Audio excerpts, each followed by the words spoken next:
Hey guys, this is Hell Hades. This is a Raid Shadow Legends video.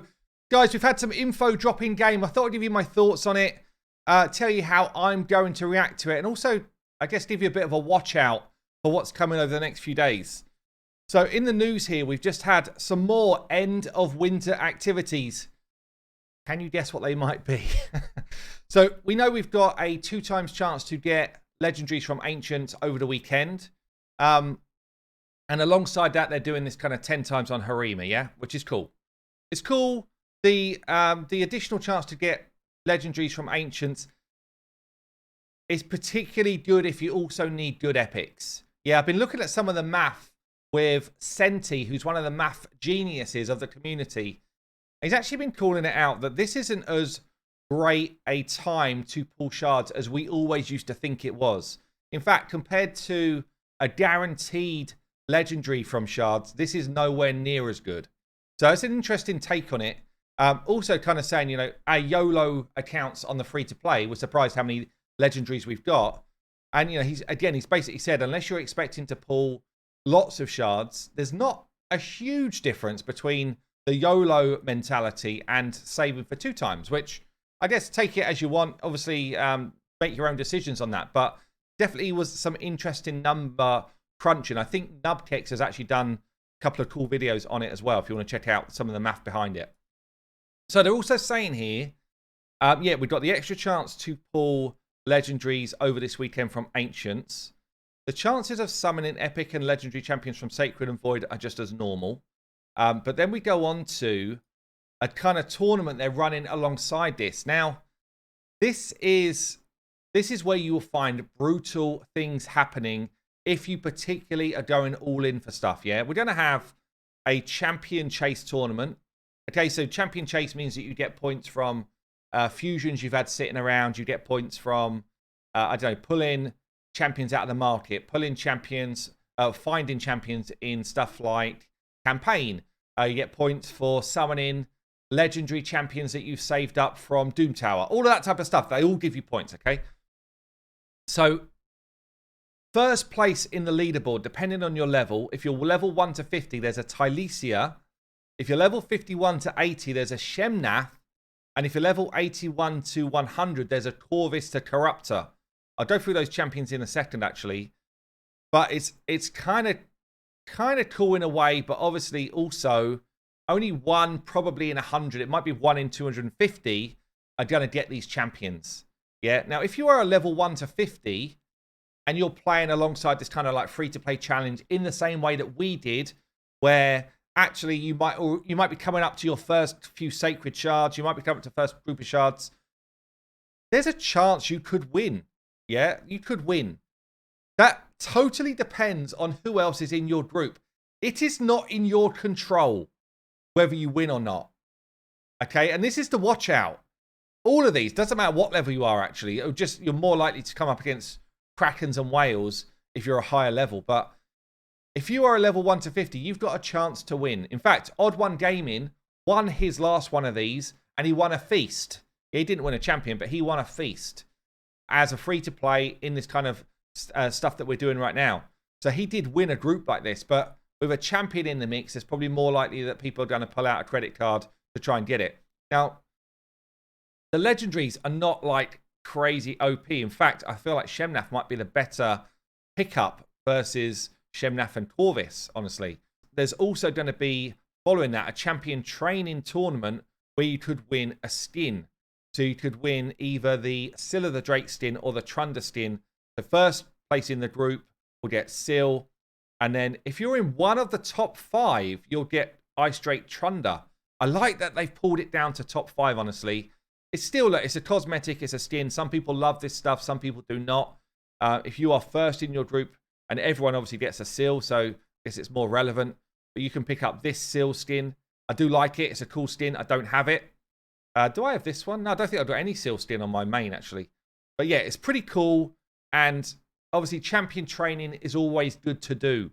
There's no like downturn from doing champion training. And if you don't win, you know what? You've got a bunch more champions leveled. Yeah, that's the way I look at it. The Trunda skin is the epic version. I do have this skin on my main. It's the Ice Drake skin. So again, top 5 or top, I guess, 2nd to 5th get this. I like that they put it as a top 5, but otherwise, you know, up to you guys what you're going to do.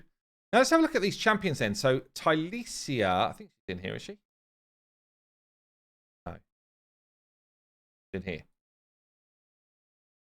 Yeah, Tylesia. So, damn, I mean, if this was something to go after on my free-to-play when I was early on, what a champion to pick up early, honestly. Really good champion, really good epic. Obviously, the further you get into the game, the less you're trying to go all out to win an epic. Some epics are god tier. Tylesia is good. Yeah, very good. She's got a debuff spread on her A1 if hexes are out there. She's got an AoE increased duration of debuffs on her A2. Second AoE hit. Both of these hit hard. This one's a decreased defense ability. And she's got passive to be able to place hexes. She is very good for Hydra. She is good for Faction Wars. Good generally in the game. Yeah, so good champion. As I say, though, don't expect to win. This is the thing. Don't expect to win. It's 1 in 100, I would expect. So the second champion in the mix then was that Shemnath. Oh, where is Shemnath? She's not in here as well, is she? Yeah. So I don't have Shemnath on my main. I know that Saf is a massive fan of Shemnath. In fact, I know she hits crazy hard, and she's got very cool ability. So she's got an A1 drop defense ability. She's got this A2 transfers all debuffs from her to an enemy, then attacks. The first hit increases the duration of the debuff she's just put on, plus any others that are around. The second hit decreases the duration of buffs on the enemy. Actually a very cool skill, this one. Also increases the duration of buffs on this champion by a turn as well. Loads going on in this skill. All of it good, honestly. All of it good. And then she's got this double hit AoE. First hit removes all buffs. This is a bit like a Ray smack. Yeah, so you take all the buffs off. Second hit ignores 20% of the target's defense if they've got no buffs. You need accuracy to remove the buffs. Yeah, so sometimes when you're building out a nuker, building accuracy into their kit's not that easy to do if you're trying to also get all of the damage. But she is a nuker. Don't think of her as a support unit. She is a damage dealer and she hits hard. She's got this passive, though, which does help you with this kind of buff removal. So increases this champion's accuracy by 10 for each buff on each enemy. Yeah, so let's say you go up against a Seafin. She's triple buffed the whole enemy squad. Is it triple buff? Double buff. I think it's triple buff. So you've got an extra 120 accuracy built into your kit to slam, remove the buffs, and then hit hard. So it's actually giving you a decent amount of extra accuracy there. Also increases this champion's crit damage by 5% for each debuff on each enemy. Up to 100% more damage. So, I mean, she does crack. If you've got the right setup here, she does an absolute smack with this A3. She would be an extremely fun champion to pick up on my free-to-play. Or my main, honestly, but on the free-to-play especially. I am level 52, so that's going to be my group. The chances of me winning it is actually 0, which is a shame, but it's actually 0. Even if I find all of my sacreds, like there's no way I get myself into the place to win that champion. So last one then is Corvus the Corruptor. This champion is actually really good. It's a very, very good champion. One of the new ones they've added. Defense-based, good base defense, good base health, decreased attack A1, double hitter on the A2. First hit increases the duration of enemy buffs, or debuffs, sorry. Second hit increases the duration of ally buffs. Yeah, so you're increasing your buffs whilst also increasing the enemy debuff count. He's also got this AoE poison and poison sensitivity. He's one of these kind of like king of solo content. Yeah, he can solo Dragon 25, solo Ice Golem 25.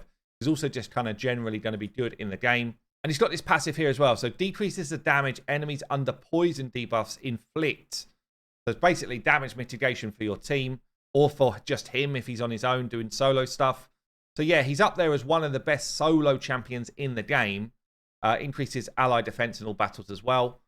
But honestly, all three of them, very good champions. None of them would like push me to go all in Super Kraken. Other than I probably would pull shards during a 2x anyway because it's good fun.